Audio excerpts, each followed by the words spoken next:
Welcome to Happy Wolf Art and the second story in this collection of short stories called The Medieval Tales from the Bard Iron Tongue. This week we're taking a look at the story Clovis, King of the Franks.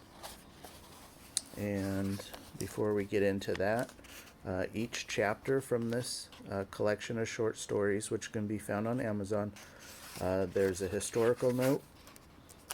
They're maps. So here's an example of the map where the Salian Franks were located in modern-day France. There's also character lists. So if there's a character you're unsure of, you can look up his or her name, find out more information about the person. Places, if you're unsure where, for example, Burgundia is, you can find a little snippet regarding that, and also cultural references. So briefly, I'm going to read the historical note and 2 paragraphs or so from the beginning of the short story. Clovis I, son of Childeric I, lived between approximately 466 and 511 AD. The primary historical source regarding Clovis's life is Gregory of Tours' History of the Franks. Clovis's reign was a bloody one, filled with intrigue and murder. But historically speaking, it was also a major turning point in European history, because he not only united the Franks under his kingship, but also embraced Roman Catholicism, 2 acts which later enabled Charlemagne to be crowned emperor in 800 AD. It's about 300 years later. Clovis's wife, Clotilda, also played a major role in determining the fate of Europe. Because of her deep faith and the pressure she placed on Clovis to convert to Roman Catholicism, she too can claim credit for influencing Europe's cultural evolution. Additionally, because of her almsgiving and penitential works, the Catholic Church would come to venerate her as a saint. Okay, so I'm going to flip to the first couple paragraphs here. To start the story, we have these clergymen before a type of nativity bed with no Christ child, but that's the first image in this story. So, Clovis, King of the Franks. Nagging wives, a pestilence from God to better men's soul, or an ember from hell to sear and maim men.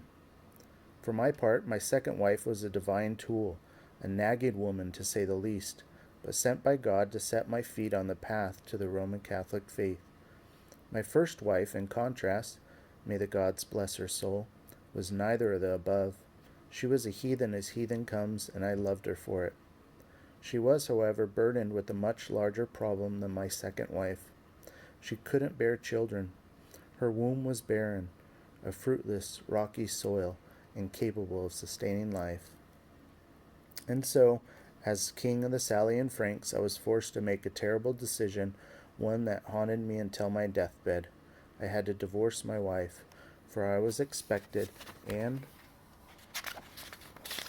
wanted to have a male heir. But despite loving my first wife deeply, I dismissed her and committed her to the life in a nunnery.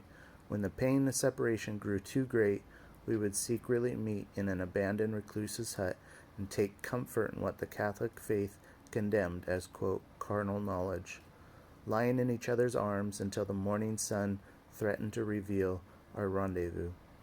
Then we would kiss one last time and return to our respective worlds alone without each other.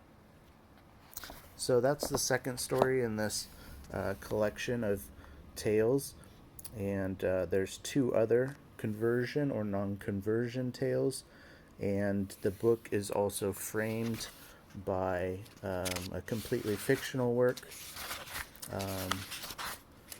that has to do with the Bard Iron Tongue, who he is, what he was known for, and the very last section of the book also is the concluding, the epilogue portion of his story. So it sort of frames the 4 conversion or non-conversion stories. So anyways, if you're interested, have a quick look on Amazon. It's available there as a paperback, or you can buy the individual stories as ebooks relatively inexpensively.